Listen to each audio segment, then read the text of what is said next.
നടൻ ദിലീപിനെ ആസൂത്രിതമായി കൊടുക്കാൻ അണിയറയിൽ അരങ്ങേറിയതാണ് വിവാദ കത്തെന്ന് വ്യക്തമായതോടെ ഗൂഢാലോചനയ്ക്ക് പൾസർ സുനിക്കെതിരെ പോലീസിന് കേസെടുക്കേണ്ടി വരും. ജയിലധികൃതരും പൾസർ സുനിക്കൊപ്പം ഭീഷണിപ്പെടുത്തിയെന്ന് കത്തെഴുതിയ വിപിൻലാൽ വ്യക്തമാക്കിയതിനാൽ ജയിലധികൃതരും കുരുക്കിലാകും.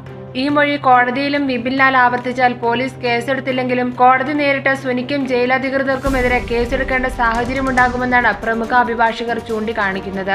നിലവിലെ വെളിപ്പെടുത്തലിന്റെ പശ്ചാത്തലത്തിൽ ജയിലിനുള്ളിലെ CCTV ദൃശ്യങ്ങൾ സമഗ്രമായി പരിശോധിക്കുവാനാണ് അന്വേഷണ സംഘത്തിന്റെ തീരുമാനം. വിപിൻലാലിന്റെ വെളിപ്പെടുത്തലോടെ തന്നെ ബ്ലാക്ക്മെയിൽ ചെയ്യാൻ ശ്രമം നടക്കുന്നുണ്ടെന്ന ദിലീപിന്റെ പരാതിക്ക് ശക്തമായ തെളിവാണ് ലഭിച്ചിരിക്കുന്നത്.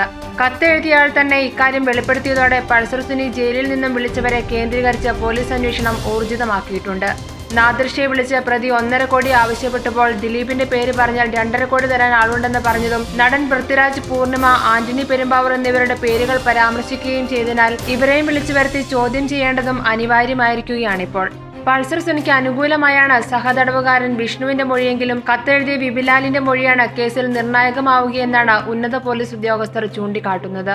ഇപ്പോൾ പൾസർ സുനിക്കൊപ്പം വിപിൻലാലിനെയും വിഷ്ണുവിനെയും പോലീസ് കസ്റ്റഡിയിൽ ലഭിച്ചതിനാൽ യാഥാർത്ഥ്യം പുറത്തു കൊണ്ടുവരാൻ കഴിയുമെന്ന പ്രതീക്ഷയിലാണ് പോലീസ്. For latest news, like, share it and subscribe to Star Sun news.